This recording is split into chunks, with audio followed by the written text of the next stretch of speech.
What began as an exciting expedition into one of the last unexplored places on Earth quickly became a perilous test of survival in the barren and frigid Arctic.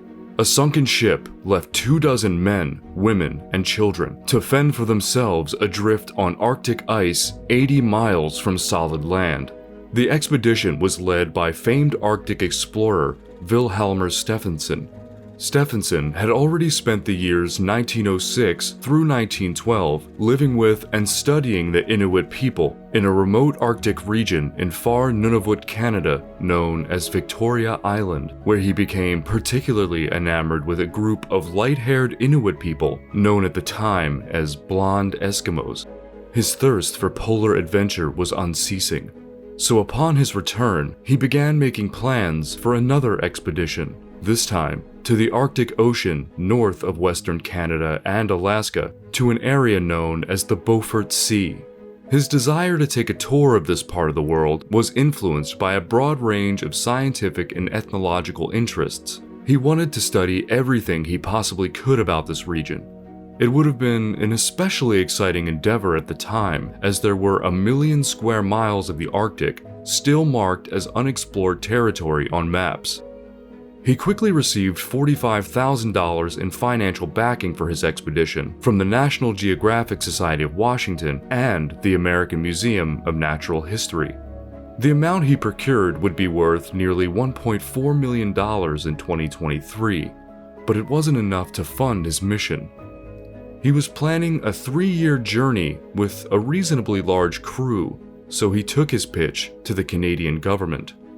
The country was still seeking to define its extreme northern boundaries and had only gained control over its Arctic territories from Britain relatively recently. They saw Stephanson's plans as an opportunity for asserting Canadian sovereignty over the Arctic territories, especially given the international competition over the polar territories, which were under claim from other nations including the United States and Norway. So when Stephanson met with Prime Minister Robert Borden in February of 1913, an agreement was soon reached for the expedition to be completely funded by the Canadian government. The expedition's personnel were assembled, consisting of science staff and crew members. There were 12 men among the staff of scientists, including zoologist and explorer Dr. Rudolf Anderson, anthropologists Diamond Janis and Henry Bochat.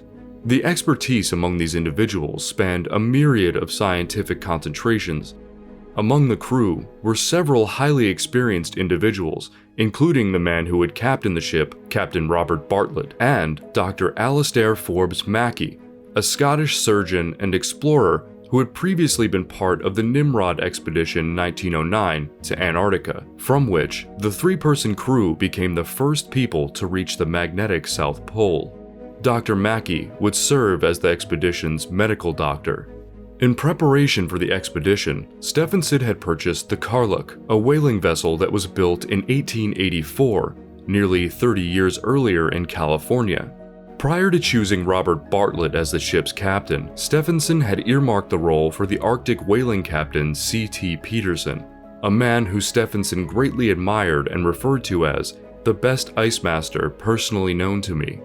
However, he ultimately backed out due to the mistaken notion that if he joined the expedition, he would have to renounce his US citizenship. It was Peterson who recommended the Karluk to Stephanson in the first place. In his book, The Friendly Arctic, Stephanson described the process of selecting the ship. Every whaling ship on the Pacific coast was known to Captain Peterson, and he had advised me that of all of them, the Karluk was the soundest and best adapted to our purposes. Though she had been fighting Beaufort Sea ice for 20 years, she was still as strong as when new. This opinion was afterwards amply confirmed by 3 different ship inspectors engaged to examine her and every other available whaling ship from keel to rigging. And later, when she was overhauled in the naval dry dock at Victoria. These details are mentioned because one view of later events was that they resulted from the Karluk's being unsound. From early on, however, the choice to employ the Karluk was a contentious one. Several crew members, most notably Captain Bartlett, expressed concerns about the ship's suitability for an Arctic expedition. The prevailing opinion was that the Karluk, an old wooden ship, was not designed to withstand being frozen in pack ice. Steffanson, however, believed that ice conditions would not be a problem. So despite these concerns, Bartlett ultimately relented and agreed to take the Karluk. After a few months of preparing, with the flagship acquired and the team assembled, they departed the Esquimalt Naval Yard in British Columbia on June 17, 1913. They set course to Nome, Alaska, their first stop, where they would take on additional supplies. The expedition was separated into two parties, a northern party and a southern party. The northern party, led by Steffanson, would traverse the Arctic Ocean in the Karluk in search of new land. The primarily land-based southern party, led by zoologist Dr. Rudolf Anderson, focused on more scientific and ethnographic research of Canada's northern coast. They would depart on two separate schooners called the Alaska and the Mary Sachs. On just the first leg of the journey, things deteriorated rapidly. The ship's staff complained that there was a complete lack of planning and coordination. Scientists and crew found themselves on one ship only to have their equipment stowed away on another of the ships. They experienced poor weather conditions, including dense fog and frigid temperatures, and dealt with frequent mechanical issues with the ship's engine and steering gear. Upon reaching Nome on July 7th, many of the ship's crew demanded a meeting with Steffanson to discuss the issues. Plans for the expedition were vague, they seemed poorly thought out, and Steffanson's attitude toward the crew was reported to be disrespectful. One of the topics that seemed to damage morale was the discovery that Steffanson was believed to have said that he expected the Karluk to be crushed in the ice, and that the staff was secondary to the overall mission. Despite the validity of the concerns, this idea was likely a bit overblown and may have been the result of Steffanson's words being taken slightly out of context. Steffanson truly believed that the Arctic was an easily survivable place so long as one knew how. He was likely just overconfident, if not a bit misguided, based on his previous experience in the Arctic. One such quote from an interview he did, he stated, "If by chance, however, the ship is crushed in the ice, then we will undertake to walk out. When a ship is crushed, it is forced upon the ice and will not sink. We would, therefore, have plenty of time to get ready for the journey out and would travel south to the first land at present known." Despite the crew voicing their concerns and some threatening to quit, nothing changed. They departed once again, still fully staffed, on July 13th. They made several additional stops on their way north toward the Beaufort Sea, taking on supplies, sled dogs, and Inuit hunters and dog drivers. By the end of the month, they had made their way through the Bering Strait and into the Arctic Circle, and now had began pushing east toward their destination, Herschel Island. By the beginning of August, navigating the seas had already been proving a difficult ordeal. They found themselves trying to force their way through the Arctic ice pack to no avail. The Karluk became temporarily trapped in the ice, which forced it to drift east toward their destination for 3 days before they were able to regain control. Still, during the first couple weeks of August, the ship struggled to make progress through the Beaufort Sea. On August 13, 1913, Captain Bartlett calculated the ship's position to be about 230 miles east of Point Barrow. It would push no further. Still over 200 miles from Herschel Island, the ship became locked into the ice and drifted westward, back the way they came. They slowly drifted for about a month before coming to a near halt. The crew knew that their hopes for continuing their progress east were entirely gone for the season. By September 19th, the crew was running low on fresh meat, so Steffanson put together a small crew of hunters to venture ashore near the Colville River to hunt game. He expected to be gone for about 10 days, so he provided instructions to Bartlett that, should the ship become mobile again, he should send a party ashore to leave beacons to lead the hunters back to the ship. The 6-person hunting crew left the Karluk the following day on September 20th. As misfortune would have it, the ice floes which trapped the Karluk began moving again, Just 3 days later, the Karluk was once again moving to the west at a speed of about 30 to 60 miles per day, faster than it had traveled in over a month. So fast, in fact, Steffanson would never again see the Karluk. As the vessel drifted, they were plagued by incessant snow and dense fog. Unable to control their own direction and blinded by the weather, they were completely disoriented, entirely unsure of their location for about a week. When the weather cleared, they were able to get their bearings and found that they had drifted back to within just a few miles of Point Barrow, Alaska. However, they never quite reached it. The ship took a literal turn for the worse. Its direction was shifted north, pushing it deeper and deeper into the Arctic Ocean. During the month of October, Captain Bartlett ensured enough fur clothing was made for everyone to have a warm outfit. The remaining furs were put into canvas bags. Pemmican, a calorie-rich food made from rendered animal fat and meat, was stored in 48-pound packages. Bartlett ordered supplies to be moved onto the ice. They were preparing for what Captain Bartlett privately believed to be an inevitability, the ship sinking into the icy waters. Anxious days turned to weeks, which turned to months at the complete mercy of the Arctic ice floes.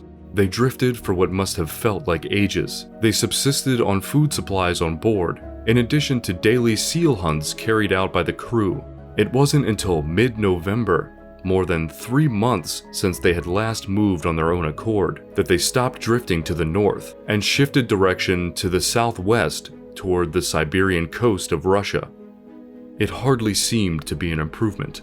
As the final days of November made way to the beginning of December, they experienced gruesome weather, with wind whipping at 60 miles an hour and the temperature 20 degrees Fahrenheit below freezing.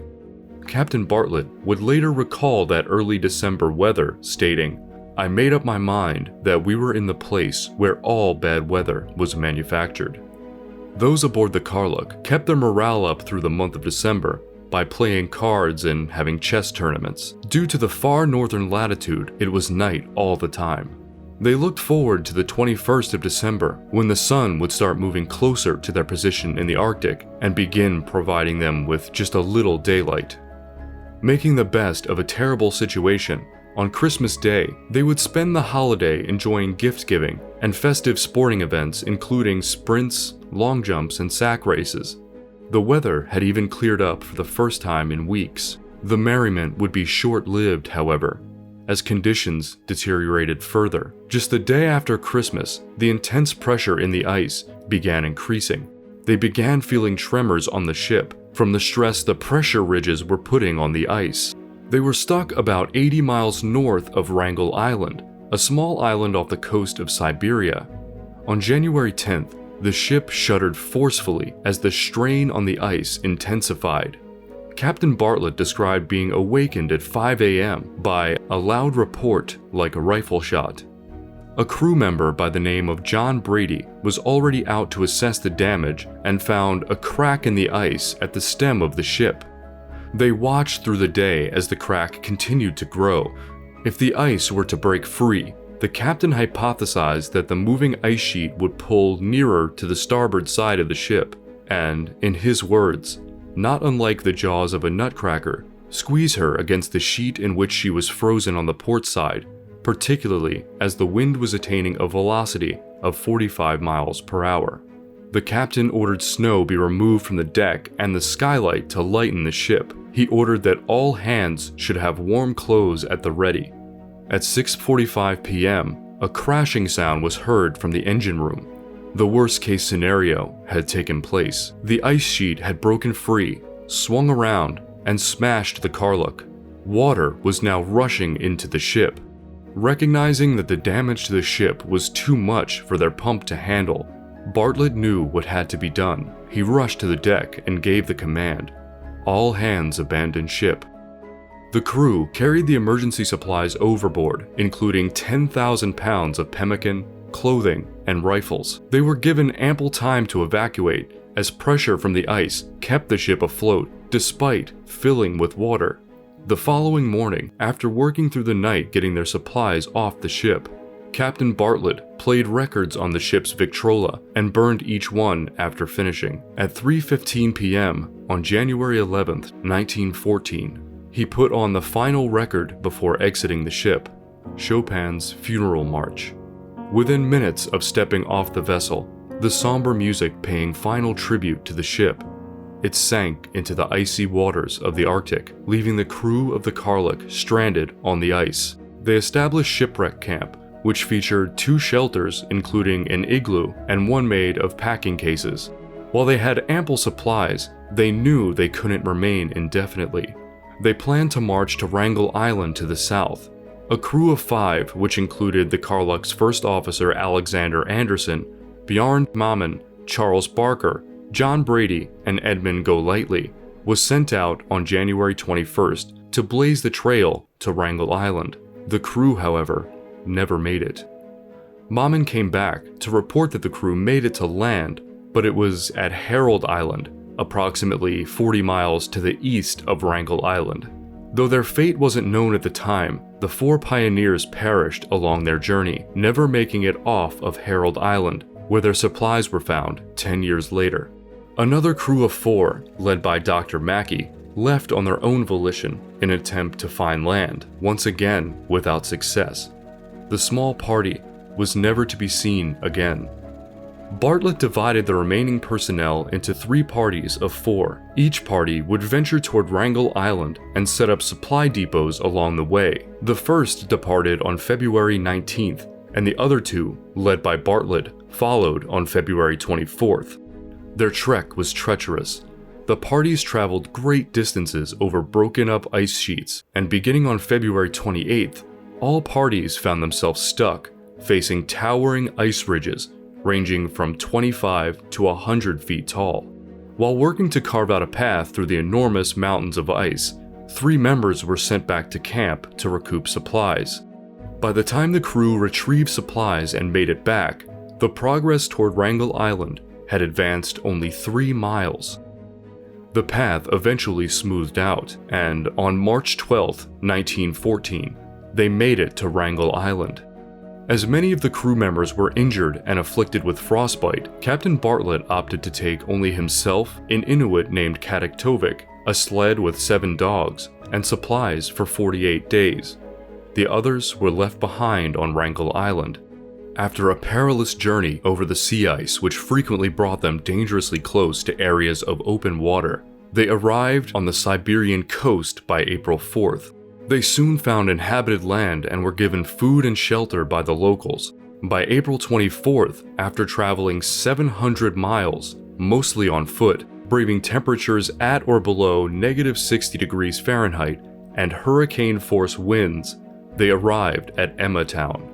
Those who were left on Wrangel Island were forced to survive on limited supplies. The trek to the island took longer than expected, and there was little game to hunt to supplement food supplies. They quickly fell into dissension. They began blaming each other for dishonesty and wasting supplies. Frostbite, injury, and illness also persisted. Supplies and dogs were lost on failed attempts to retreat back to shipwreck camp.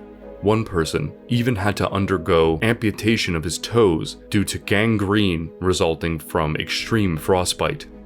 A mysterious illness also swept through camp, resulting in 2 deaths. The illness was characterized by swelling of the legs and ankles and extreme lethargy. It was later diagnosed as nephritis from incorrectly made pemmican. On June 25th, a gunshot was heard in a tent where George Brady was found dead with a gunshot wound. It was undetermined if it was suicide or, as others contended, murder, as Brady had been caught stealing supplies on multiple occasions. Meanwhile, Captain Bartlett was attempting to procure rescue for those left behind at Wrangel Island. As fortune would have it, Bartlett, with the help of Russian official Baron Kleist, boarded a whaler on May 16th, captained by Peterson.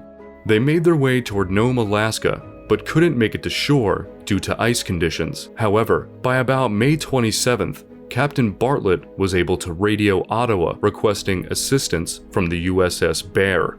The USS Bear, captained by Captain Cochrane, arrived in St. Michael, Alaska in the middle of June, but They were unable to depart until nearly a month later on July 13th. By this point, those on Wrangel Island were already giving up hope, as they knew it was time to prepare for winter all over again. Bear finally made it to within 20 miles of Wrangel Island on August 25th, but it was unable to force its way through the ice. They had to head back to Nome for more coal. Back in Nome, Captain Bartlett met the captain of the King and Wing, captained by Olaf Swenson, which was departing en route to Siberia. Captain Swenson agreed to take Bartlett along and to stop by Wrangel Island to recover the survivors. On September 7, 1914, the survivors on Wrangel Island were awakened to a ship's whistle and the much-welcomed sight of the King and Wing just offshore. 14 people were finally rescued from the nightmarish ordeal. After being transferred to the USS Bear, they made it back to their reunion party in Nome, Alaska by September 14th. Captain Bartlett was praised for outstanding bravery by the Royal Geographical Society, but he was also censured by an admiralty court for taking the Karluk onto the ice. Steffanson, who after leaving the Karluk, continued searching the Arctic waters for new lands. He found 3 new islands and returned in 1918. While he was also praised as a hero, there was more controversy over his handling of the entire expedition. Additionally, he received heavy criticism for not showing adequate concern for those who lost their lives. Many of the Karluk's survivors ended up leading very long lives, living into their 90s, and had the opportunity to share their sides of the story. The human toll this expedition took was poignantly noted by the first line in Captain Bartlett's book, "We did not all come back." In all, 11 of the 25 people stranded by the Karluk perished. The Karluk serves as a powerful story of human ambition, folly, resilience, and survival. It stands as a testament to the indomitable spirit of those who chose to explore the furthest frontiers and the high price they sometimes pay for their ambitions. While it's a tragic tale, the story of the Karluk also inspires awe and respect for the human capacity to endure and overcome even the harshest of circumstances. Thanks for watching. If you enjoyed this short documentary, please like the video and subscribe to my channel to help it grow. Until next time.